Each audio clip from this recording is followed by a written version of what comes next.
Hello and welcome to Sustainable City Network's presentation of a webcast that will feature best-selling author David Gershon, who will share strategies and tools for addressing climate change through community engagement and behavior change.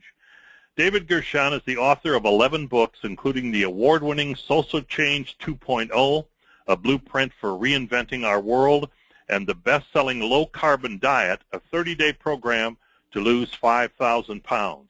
Co-founder and CEO of Empowerment Industries, David is one of the world's foremost authorities on behavior change, community engagement, and large system transformation.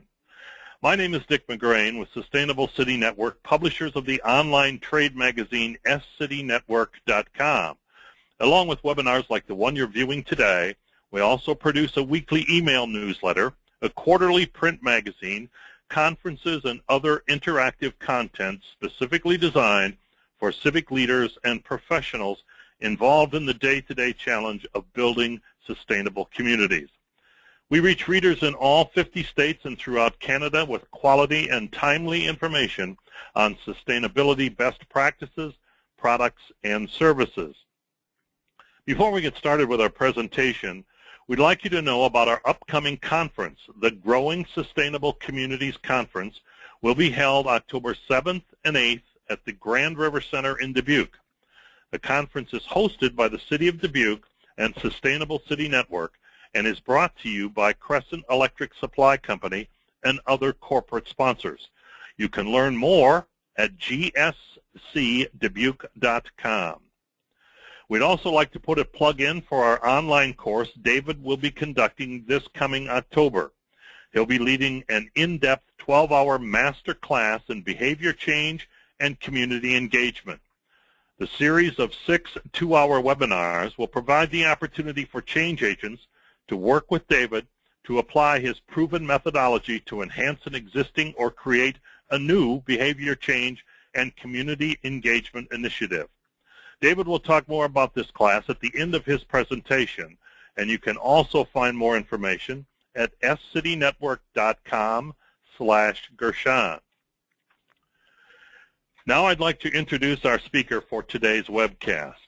David Gershon has addressed a wide diversity of issues facing cities, ranging from empowering citizens to adopt low-carbon and resource-efficient lifestyles to helping neighborhoods become more resilient and livable, to designing whole system solutions that align the interests of the private, public, and other civic sectors with the creation of an environmentally, economically, and socially sustainable community. Over the past 30 years, the empowerment programs David has designed have won many awards, and a major research study described them as unsurpassed in changing behavior. At the height of the Cold War, in partnership with the United Nations Children's Fund and ABC Television, David organized one of the planet's first major global consciousness-raising initiatives, the first Earth Run. Building on this background as the director of the Lake Placid Olympic Torch Relay, he used the mythic power of relaying a torch of peace around the world to engage the participation of 25 million people in 62 countries. And through the media, an estimated 20% of the planet's population in an act of global unity. Millions of dollars were also raised as part of this event to help UNICEF provide care for the neediest children of the world. So David, now please begin. Thank you so much. Appreciate your very generous introduction, Dick. And Randy, I thank you for all the good work you've done to put on this webinar. And hello, everybody, and welcome. So what you have in front of you is the question that I think faces humankind at the most profound level at the moment. And cities and citizenry, I think, are a frontline answer to this question, and I'll get into that in a few minutes. But the big question, as I see it, is we have a crisis on the planet called climate change, which is also an opportunity, I might add, but we're not really coming up with solutions at the scale of the problem. And so what can we do to get there? And can we get into action? So what I believe is that we can, and I want to start to build the case for how, and I want to start to suggest that cities and their citizenry are a profound entry point into that answer. So let me now move on to the next slide. So with time ticking and not a lot of it available, we really need to start getting into action. And what we've discovered is that 70% of the carbon emitted on the planet comes out of cities, and 70% of that carbon comes out of the residents' carbon footprint through their transportation and their energy use in their homes. So cities and their citizenry are a huge opportunity for addressing the issue of climate change if we can engage citizens and if we can get them to reduce their carbon footprint. And what I want to suggest is that that is the big question. How do we actually engage them? How do we change the behavior? And the current strategies in play are what I call social change 1.0, or first-order change. And I want to briefly go over them and explain where they are able to bring value and where they are not able to bring value. So the starting point for most change strategies that engage citizenry, or the general public, if you will, are awareness and information. The belief is if only people knew, they would act. In behavior change lingo, this is called the deficit model, that the problem is that people just don't know and we have to fill the deficit. So Al Gore is a major proponent of that through An Inconvenient Truth and a lot of his work, and there are many, many groups that are doing awareness-raising activities around the issue. The problem, according to all the research and probably your own experience, is knowing is not the same as doing. Getting people aware of an issue does not translate into behavior change. And we can have a personal way of learning that by just thinking of all the things we know but we're not doing. So that's one of the strategies of social change 1.0. The second one is command and control. Pass a law, legislate change, and then people have to participate. The problem there is it's hard to pass an ordinance that gets people to actually change behavior, or certainly at a national level, it's very difficult to get legislation because there's a lot of pushback against command and control. So if only it could work, it would be great. But in fact, it's much more difficult, as we have seen trying to pass carbon legislation at the national level. And what we found also is even when you do pass the legislation in places like California, it's very difficult to get that translated into actual behavior change. It does not set up the dynamics to get people to actually change behavior. Behavior is much more elastic. Important, but not sufficient. Financial incentives are in that same category. It's certainly better to get a retrofit for doing an incentive for doing a retrofit or for being able to put solar on your house. But what we found in a lot of the research is that it's a big, big gap between people getting an incentive and them actually being willing to act. A lot of incentives go unused because there's many barriers to actually getting people to take action. Important, but not sufficient. And then the last is protest, which we know with Occupy Wall Street and the Arab Spring, which is no longer the Arab Spring. Protest saying no is not the same as getting an actual solution built. So this is the current state of play, if you will. This is the box we are in, and the current state of climate change paralysis to a greater or lesser extent is a function of these strategies that are not getting traction, are certainly not getting significant traction. Again, they're important, but they're not getting the job done by themselves. And if this is all we have, it's hard to imagine how we get from where we are to where we need to ultimately go to as a human species. So how do we get out of the box? So my work has focused on what in systems theory is called second-order change. So let me speak to second-order change, and then I'll explain briefly what the principles are, and then you'll see them applied in the work that we're doing. So if we see the world from a systems point of view, what we see are most social systems are currently very stressed. They are unable to perform against the stresses placed on them or demands placed on them, whether it be our economic system, our political system, our education system, our healthcare system. Every social system is way more in need of performance than it's able to actually do. So when a system is that stressed, it becomes unstable, and it starts to perturbate or oscillate. And what happens is that when it becomes that unstable, it tends to oscillate, and it tends to default towards borderline functionality or breakdown. And what's required from a systems point of view is what's called second-order change, or moving the system to a higher level of performance and social value. And keep in mind that we're talking about people in a social system. So how do we do that? In my experience, there are 5 core principles that we have to deploy.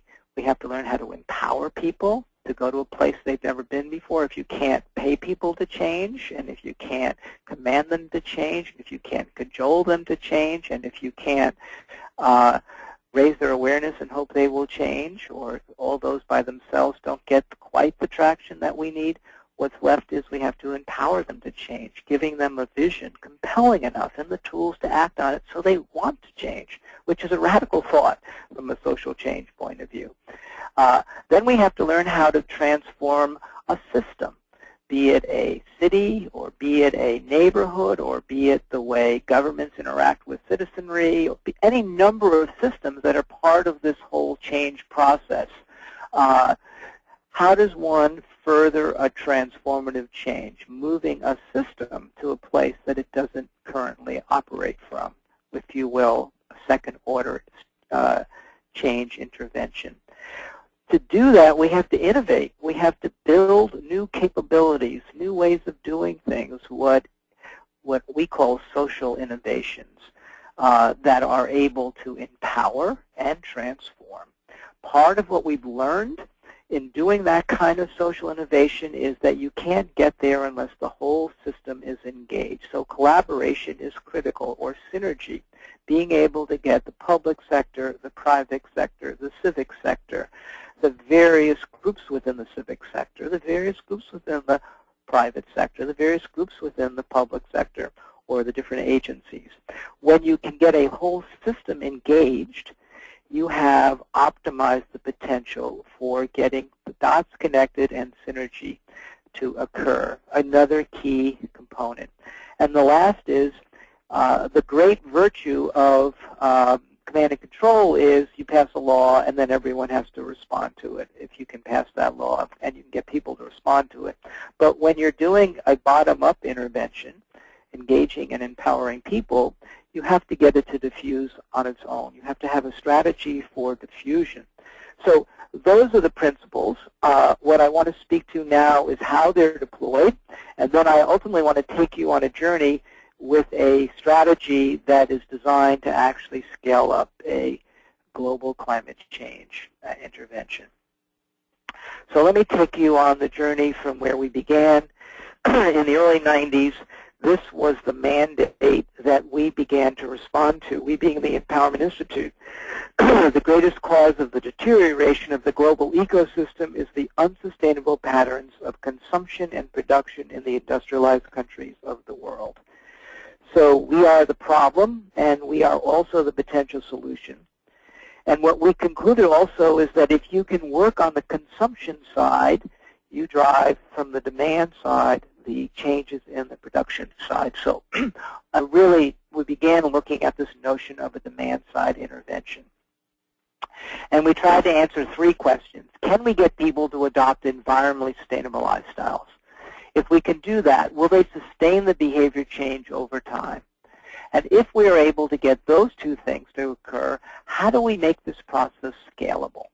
And what I want to share with you is the journey that we went on to answer those questions and then deploy the methodology we developed into different content areas over time. So the beginning of this process is I wrote a book in I guess it was 1990, called The Green Living Handbook. And it basically tried to take all the overload of information and break it into distinct topic areas. It was a structured program with action recipes, and we worked in solid waste, energy, transportation, water consumption, and then empowering others to engage others, so it wasn't just ending at the end of one person or one group's experience. What we found was that by itself, as much as it brought structure and capability to a person, it wasn't enough. The thing that took it over the edge and made it really viable was the notion of a eco-team, or a peer support group of 5 to 8 households that created the peer motivation, the peer support, the peer pressure, if you will, to follow through, to get the results. And we created a group process protocol with meetings, team meetings, that allowed for people to really run these things and make them happen. So we were successful.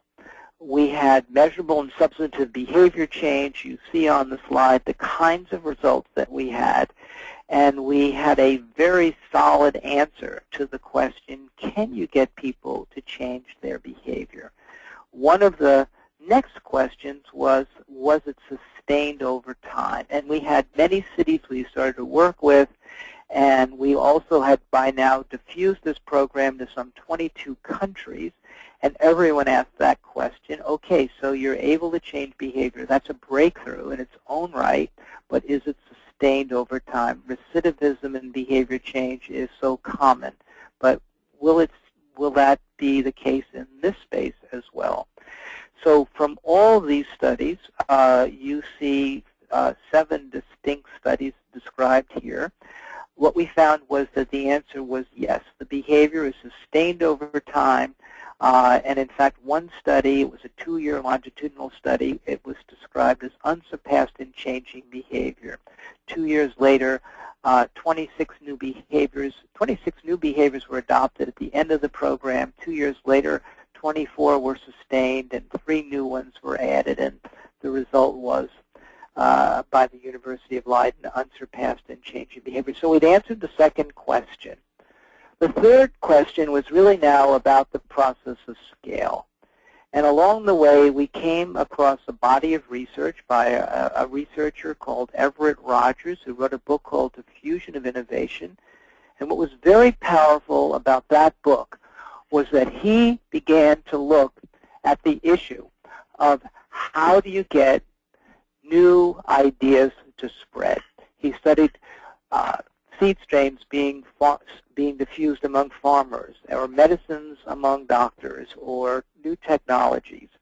Those of you who track innovation, I'm sure, are familiar with some of these terms. And what he found from studying these 1,500 case studies was there was a distinct pattern for those innovations that were able to diffuse. And the first group of people that responded to an innovation he called early adopters. They had a high tolerance for experimentation, and they seek out the new. And if you can get, according to the research he did, about 15% of a population, 15% of the people on a block, 15% of the neighborhoods, blocks in a neighborhood, 15% of a city council, 15% of the cities in a region, whatever, if the innovation, or social innovation in our context, is well designed and well architected, and many are not, so they don't make it by virtue of that. But if, in fact, it is meeting those basic criteria, it hits a tipping point, and it begins diffusing on its own momentum to the next group are the belongers, or the early majority, and they come along when it's been proven. And then the next group is called the late majority, and they will come along when they feel socially ostracized and they don't really have a choice because of the peer pressure and the new social norm. And then you'll have a group called the laggards who will never participate, and they are not worth trying. What Rogers basically my takeaway from Rogers and what we began to deploy was he basically said, which is antithetical to how social change is often characterized or deployed, is he said you need to preach to the choir. The choir will sing loud enough to get everyone into the church. What most people end up doing is preaching to the late majority or the laggards, saying, let's not preach to the choir.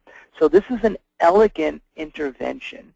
It's very important, and we began to use this knowledge very skillfully to choose early adopter blocks, cities, neighborhoods, people, and so on. So what we found over time was that we began to find which platform was the most effective for diffusion of this social innovation. And we tried it through workplaces, through service clubs, through social networks, through faith-based groups. But when we got to the neighborhood, we found that we had a result that was quite remarkable. In fact, it seemed a little bit almost counterintuitive, because one would think, well, I don't know my neighbors. Why would I go to some place that seemed more difficult rather than just like my friends? And what we found was that there were selling points that were meeting unmet social needs. And we developed a script which went like this.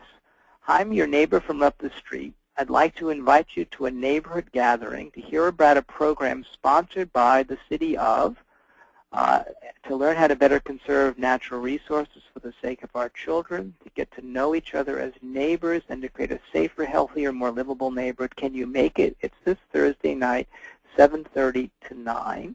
And what we found was that those three selling points were able to get the late majority of people well into the 80 percentile who said yes. About half came. So we were now somewhere in the early majority, or end of the early majority, late majority. And about, of those people that came, 75% said yes. They committed to a program, the Green Living program. And we were getting 25% participation per block, which is quite significant. And so we had really built the third piece of our process about scalability. If you can do this on one block, you can do this on multiple blocks. If you can do this in one city, you can do this in multiple cities. And the research showed that we were able to get this kind of traction pretty universally. So one of the other things that came out of this was unexpected. And in evolutionary biology and the sort of study of evolution, there's this whole notion called the adjacent possible. You open one door and all these other doors start to show up. So we started seeing a variety of other outcomes from this process around green economic development, social capital, the quality of teams and what could be done with them, the notion of social innovation, socially engaged citizens. So for starters, we were really building demand for green goods and services, which were building demand for green businesses and green jobs. And we became a demand-side driver in building a green economic development intervention in communities, because these citizens wanted these goods and services to live a sustainable lifestyle. We also found ourselves, as people got connected with one another and started cooperating to do this program with one another and collaborating to produce outcomes, including forming more teams, we were building a significant amount of social capital. And we were creating, because of the rigor and robustness of this process, we were teaching them visioning skills, accountability skills, team building, coaching, facilitation. We were creating not just a group of people hanging out together, but a high-performance team, a team that also could be deployed to do many other things within a community. And we were getting people together in creative modes to really change behavior, and they were figuring out where they were. They were collaborating on new ideas and on new projects, and new ideas were being generated, and we were building a lot of social innovation, or if you will, social creativity and all kinds of outputs, you know, whether they're new ways to work in, to carpool together, or new ways to ride bikes together and to get from place to place, and new ways to do collaborative consumption. many ideas were starting to show up as people came together with this level of intentionality. And lastly, what we found was that we were creating a socially engaged citizenry. A block leader was formed to start the team, who then would become a coach, who would then become a political advocate for an issue to further change on their block or neighborhood, who then became a social entrepreneur to take on some kind of need that showed up out of the program, and some then would take on civic leadership as city council people. In fact, some have actually become mayors of their city with their eco teams as their campaign committee, and many other stories like that. So that was another one of the adjacent possibilities that showed up. One of the cities that we worked with, the city of Philadelphia, was very intrigued to see if this program could start to address other issues besides sustainable lifestyles. Because in the city of Philadelphia, they had a lot of inner city challenges around crime and drugs and homicide, and they asked us if we could design a program that would address some of these livability issues. So we took the same methodology, and we then took it and adapted it to health and safety issues, greening and beautification, resource sharing, neighborhood building. And instead of it being a household level action, it was now a team that's acted on a block scale. And what we found was that there were any number of behaviors that were pretty much universal, but there was no structure. And when we put it all together, we were able to produce some pretty significant results. In the city of Philadelphia, for example, we worked in 101 blocks. Unlike the Sustainable Lifestyle Campaign, we got a 63%. So we almost, well, 2.5 times what we had for the other issue because it was so immediately relevant. On average, we were able to get 3 neighborhood improvement actions. We also became one-stop shopping, integrating 25 distinct city or state services, so that instead of 25 different city or state agencies, each coming at the household with their distinct program, we became an integrator, highly efficient and cost-efficient for the cities. And with all the volunteer efforts, we were able to get on average $4,500 savings in terms of the value of that. That was money that the city was not paying in delivering services.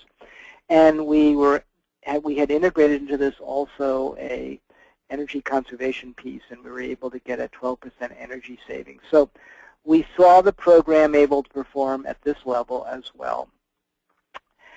The third area where we got to play, again, a city came to us and said, this was the city of New York, post 9/11, and they approached us and said, can this behavior change methodology help deal with disaster resiliency?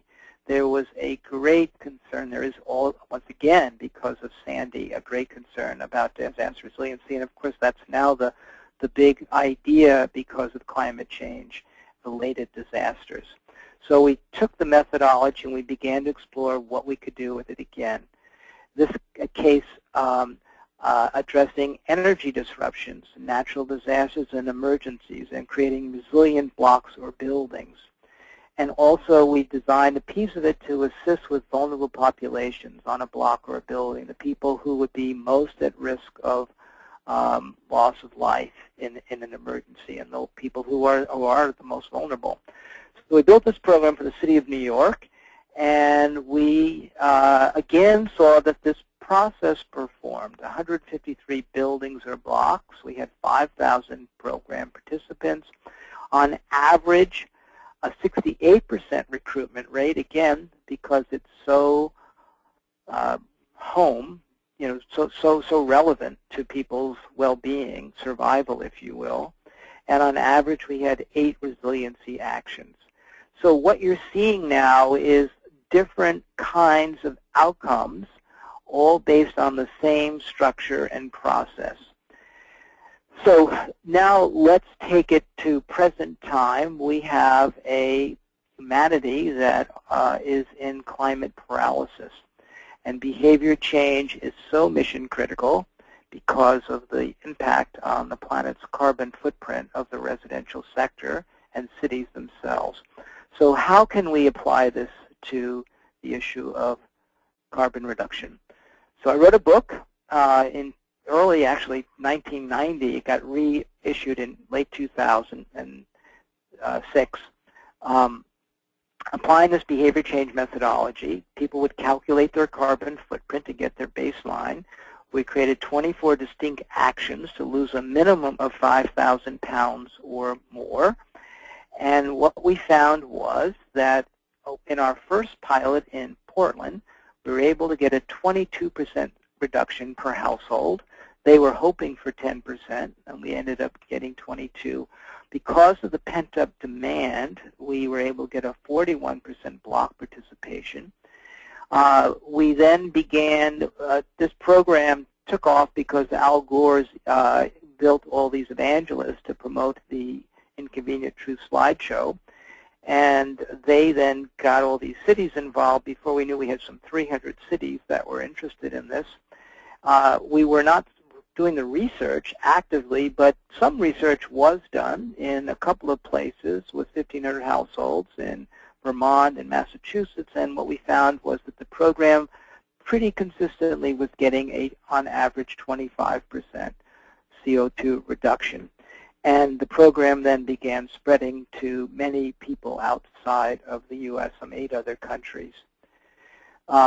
Some of the places where the program got deployed, one of them was in Marin County, where we had on average a 28% reduction among this population.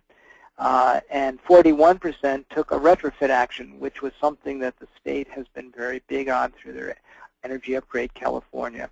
And 40% took at least one transportation action, which is, again, such a critical issue in so many of the places because transportation makes up so much of the carbon footprint of an individual. Another place we did this was in Davis. There were many, many groups of cities that did these small pilots, 100 households, 106 households, 150 households. They were able to get the minimum of 5,000 pounds. Out of that, they committed to getting 75% of their community to participate and to be the first city in America to become carbon neutral. And they built a plan for doing that by 2050. And so the question that is now in play for us is, are the system conditions in place to scale up the low carbon diet behavior change and community engagement methodology? And what we've seen from our prior experience is that while we were able to get traction and behavior change, the issues that we worked with in the past, in my judgment, were not scalable community-wide. You would hit plateaus. So the question that's been on the back of my mind over these decades has been, what are the system conditions necessary to take a behavior change program, which is where the opportunities lie, but it's also labor-intensive, cost-effective, but it's labor-intensive to scale. I believe that we have the right issue in climate change because of the moral imperative. I think the time is right because the 1.0 solutions are not getting the traction, and there's a readiness to think more creatively. I believe we've demonstrated that this methodology can deliver, and deliver in many different contexts. I think if we have the right communities, those that are early adopters, that are really asking to be on the vanguard of climate change interventions and see their purpose in life as being those role models, and with the right team, the team that can actually be able to deliver this, the quality of people, the quality of community leadership, et cetera, quality of the political leadership, the conditions are right. So we began to act on that, and we created something called the Cool City Challenge. And our goal was to find 3 cities, and over 3 years to engage at least 25% of the households to reduce their carbon footprint by 25%. All the numbers that we've demonstrated in the past We would like to go more than 25% carbon reduction and more than 25% household participation, but we know, based on our past experience, that those numbers are achievable. So the community engagement methodology then, as we've talked about, is to get the whole system engaged, local government, community groups, local businesses. They then form partner organizations. We work through partner organizations who then reach out and form these eco-teams, block-based eco-teams. We built another tool. We call it the Global Warming Cafe, which gets people talking about the issues and building emotional investment. And out of these, we've been able to form multiple eco-teams. This one event, we formed 22 eco-teams, and it was put together by a faith-based group. So the potential is there to actually get large numbers of people to participate using the right tools.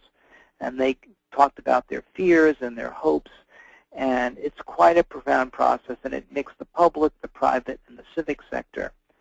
So here's what a strategy would look like using that approach. Let's say in a city of 65,000, there's about 26,000 households. 25% would be about 6,500 households. So you multiply that by 3 at 75%. At 8 households per team, on average, it would be about 812 teams. And if you were dividing that number by 50, which is the number of teams that a partner group could form over 3 years, based on our experience in the past, you could get 16 groups involved. Now that's much, much more, shall we say, easy to believe than in reality. It doesn't ever work that elegantly, but the point is it gives you an order of magnitude and how to think about breaking out these numbers into something that is possible.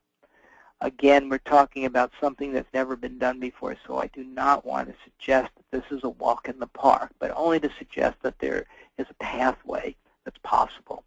And then I want to briefly speak to the notion of the Dunbar strategy. So the Dunbar strategy is a guy named Robin Dunbar, and his work was as an anthropologist studying the number of people that any one individual can relate to. It's based on brain size, and it's also intuitive.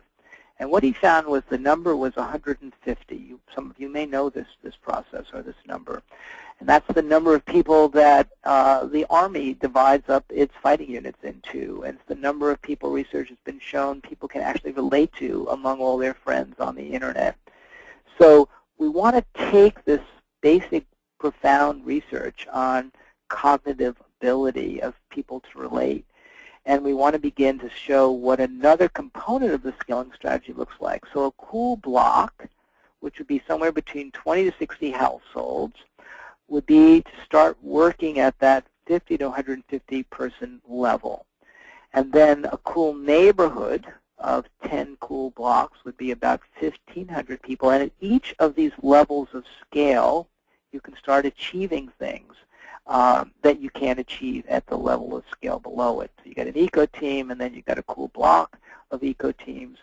And then you move into a cool eco district of these 10 cool neighborhoods. And again, this is a very elegant formulation. It's never quite this elegant, but it's, again, a general sense of a framework that one could work with. And then a cool city is a number of cool eco districts based on the size of the city.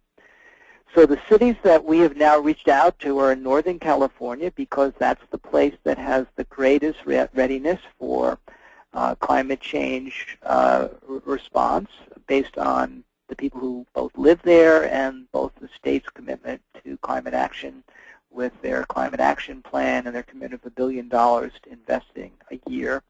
These cities we reached out to, and they all were ready to go. We have letters of intent, and we're now in the process of putting this into gear. We've also reached out to a number of partners to do research for us, major universities and a major laboratory who will be doing the research, the study, and bringing all their knowledge that they have. So our belief is we are ready for a solution that can be a tipping point. And we believe it can be a tipping point because the Cool City Challenge can reduce carbon significantly. It's ready to go. It is cost-effective relative to other solutions because it's just labor. There's no major technology required. And it's scalable. And it's a whole system approach. The demand side, or the human factor, starts to build demand for new technologies to be deployed, policies to be fully utilized, and new markets to be built. It activates the whole system. So lastly, I just want to close with what a cool city might look like when citizens are living low carbon and green lifestyles in resilient and livable neighborhoods. And so we start to see households lowering their impact on climate change, one household at a time. We see block-based teams supporting each other and making behavior changes and making social ties. And you see the 4 programs getting tied together. And the new program that's emerging out of that we're calling the Cool Block. And we see that as the, if you will, the on-ramp to the future of cities, because we're building literally the foundation for how these cities, how a sustainable, low-carbon, resilient city will be built from the bottom up. We see cool blocks emerging. These better lifestyles are infectious. A new social norm starts to take root. We see empowered and connected households beginning to work together on, and so block gardens, composting, swapping, and the whole collaborative consumption piece, which is a deep underlying element of this, becomes so obvious and natural at the scale of the block or the neighborhood. We see resiliency because, again, we're deploying all that knowledge. We see these blocks multiplying, and then at the scale of the neighborhood, you can do things like teleworking and local food and community gardens and green energy installations, and all kinds of things can happen at that level of scale. And then you start seeing all the entrepreneurs kicking in and really taking advantage of really this whole collaborative consumption phenomena in different ways, and this whole low-carbon city phenomena in all these different ways. And then they multiply into cool eco-districts, and again, at that level of scale, all kinds of things can start to happen. And we've never really thought how to organize cities at these levels of scale for sustainability, resource efficiency, and economic efficiencies. But again, all this is possible if you can get someone engaged at the individual household level, then the block, and then you move it to these different levels. And then a cool city emerges as these cool eco-districts multiply. And you begin to see the future of what a city's like. And this would be optimized if we could keep it moving all the way into the late majority. So we believe this is a scalable solution. We start with a city, we start with a state, we start with a country, and then we take it to scale. And, well, I don't know if we address the full magnitude of climate change, but we certainly make a dent, and we've built a whole system solution. So this is the future that we want, and we believe is critical to our planet's viability. We often call this the species extension project. So again and again in history, some people wake up, they have no ground in the crowd, and they move to broader, deeper laws. They carry strange customs with them, those being the change agents who step up to do things that haven't been done before. And they demand room for bold and audacious action. The future speaks ruthlessly through them. They change the world. So with that said, I thank you. Let me just say a word about the webinar, or not the webinar, the masterclass. It'll be built on the Social Change 2.0 book. It will be a opportunity for those of you that want to do this kind of work to figure out how to apply it in your community around the issues that you care about. Of course, if you want to work with some of the tools we have directly, they're also available to you. So with that said, we can now move into some questions with the last 15 minutes. So anyone who has any questions? David, thank you for an outstanding presentation. We've got a lot of questions coming in, so let's get right to them. Sure. With the research on scalable diffusion able to differentiate between neighborhoods, i.e. majority homeowner versus majority renting, and levels of participation? If so, was participation significantly different or quite similar? If not, would one expect the diffusion model could apply broadly? It's a great question. So we were not paying attention at the fine level of renter versus homeowner, if I've understood the question. What I can say is that there is a distinct need for a renter strategy because most people don't know how to do the intervention with a landlord. And we did work with people to do that and start to show co-benefits. So that is definitely doable. When we did the work in the city of New York around resiliency, of course, that issue was transcendent of resource issues where there's actually going to be a benefit to a landlord. So, of course, there was a lot of interest with landlords because this was going to be significantly value added. Same with livability. So depending upon the issue, you would approach a landlord differently. But I would say that the fundamental needs on the scale of a block are going to be such that I think it's quite universal, albeit we didn't have that granular research between renter and homeowner directly. So thank you for that question. I hope I answered it. But if I didn't, send us an email and I can try another version of that answer if you need something more precise. This comes in a couple parts, and what were the demographics of neighborhoods involved in sustainability programs? This individual is working on potentially developing a similar program for a rather affluent community, so he is curious as how effective the behavior change strategies were in such communities. We, over the course of time and across many countries and many cities, worked with just about every population one could imagine.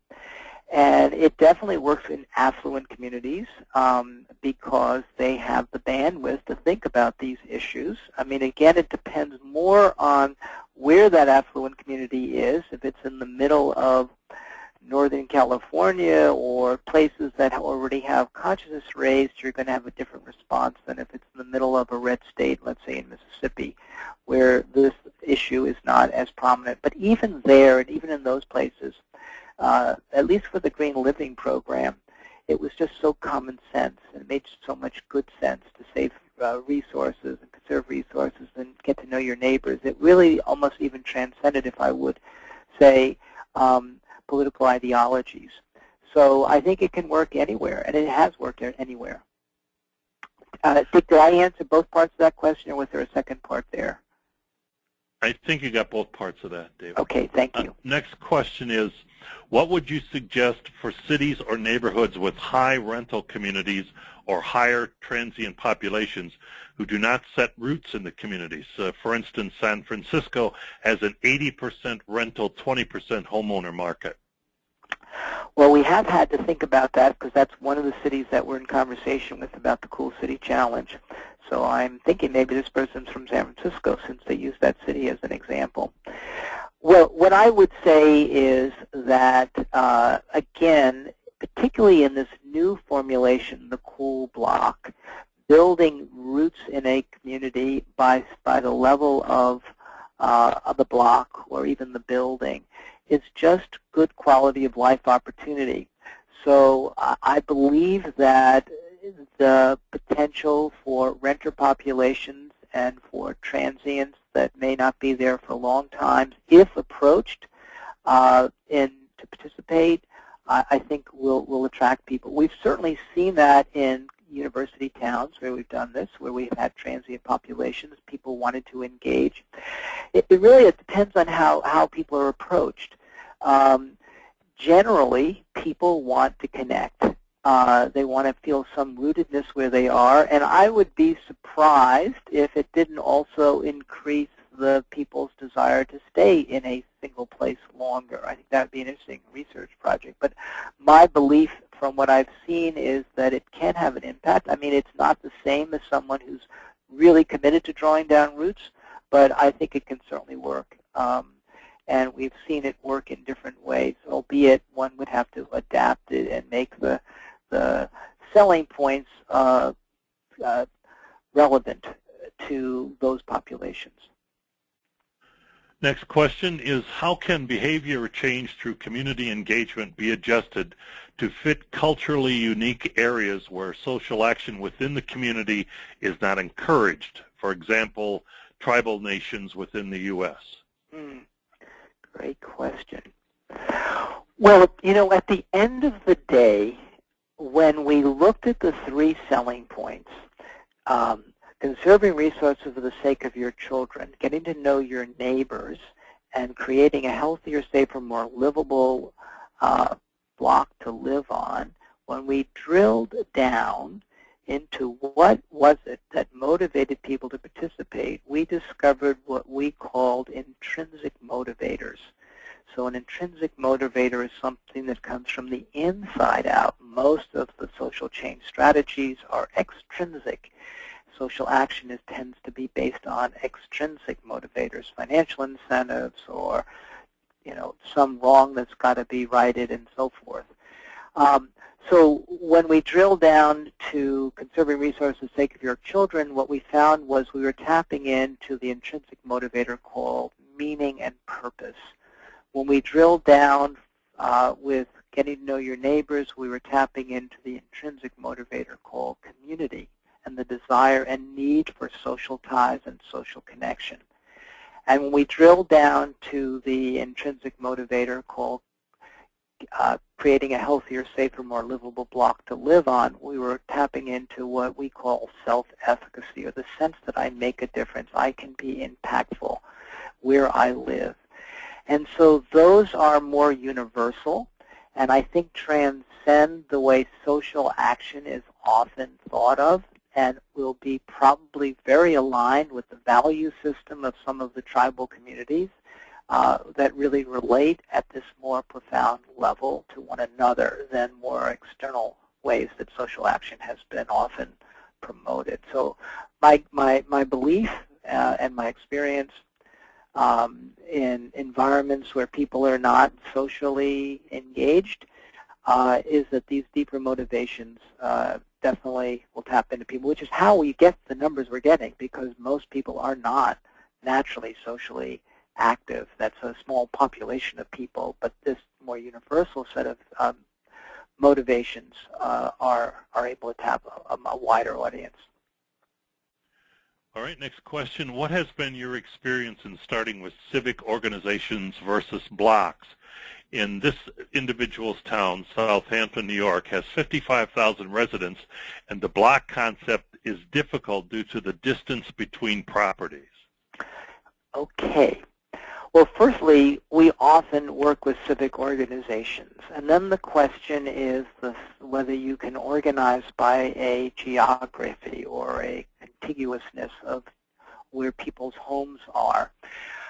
I would say you can organize by anything, because the fundamentals of being in a peer support group that supports you in one or more of these programs, and by the way, just for people's information, this new evolution is going to be called the Cool Block program I mentioned earlier. It'll be done in January for the pilots we're starting to do in the Northern California area, but it'll also be something available for anyone else who might want to use this program. But that said, if you don't want to go and work at the scale of the block, you can do it otherwise. But I would say, in my experience, when the properties are not contiguous, there's also a need and desire for some level of social connection, place-based. Place-based, in my judgment, is the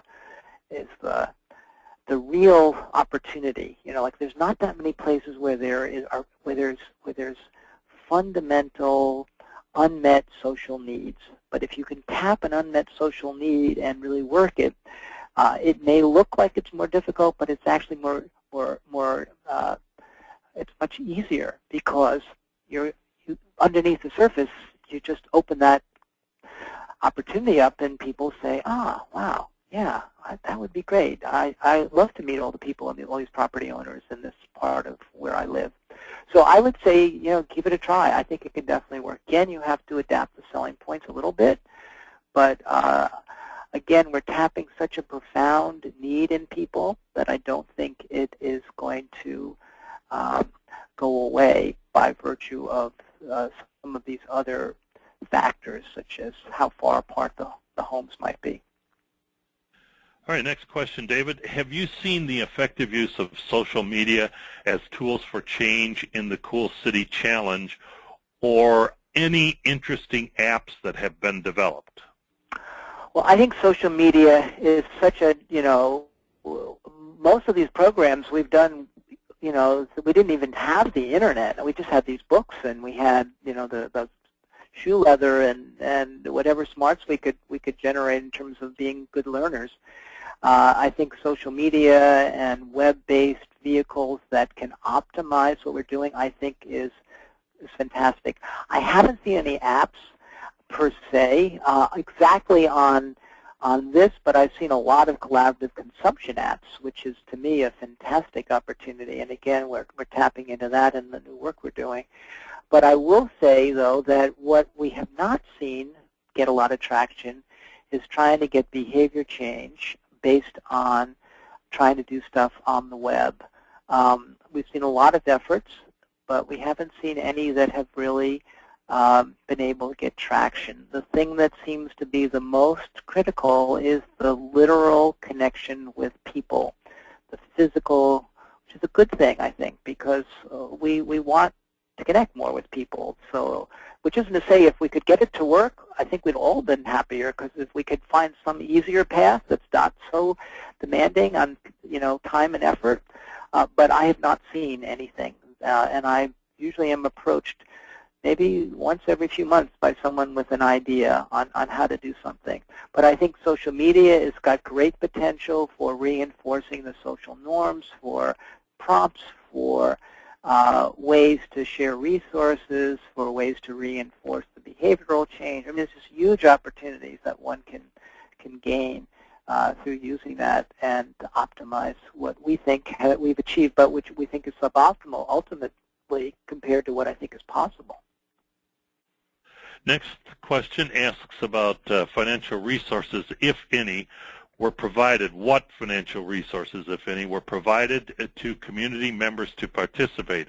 For instance, rebates, subsidized light bulbs, etc. I have a great audience here asking really precise questions. Wherever there were rebates, wherever there were any things that would help someone take an action, we tapped into it. We were in most of these communities, we created the local resources. In some programs, they actually became completely integrated. It's one of the goals is to try to get where everyone has an opportunity, local resources and incentives available. Many people with incentive programs would reach out to us and say, can we use this as a platform to start delivering some of our incentives? So it's very synergistic with incentives of any sort. And one of the conversations we're having in California right now is how to get this whole retrofit thing. And you may have noticed tracking or getting traction, which it's not.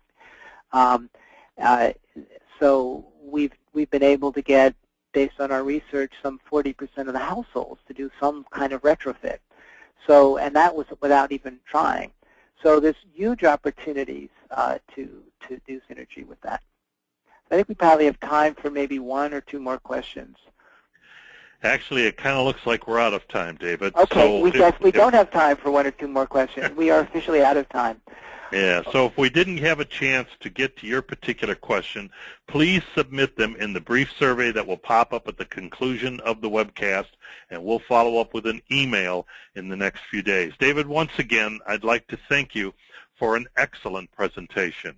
Thank you, Dick, and thank you, everyone, for your attendance. And do feel free to reach out via email, and if anything that I've said feels resonant, also our website, there's a lot of free resources, and of course the masterclass if you want to go further with any of this. We'd love to have you and go deeper. So thank you all for your time. Have a great day, and thank you for the good work that you're doing and for your interest in this topic. So take care, everybody. Okay, that will do it. Thank you, everyone, and have a great day. Bye-bye.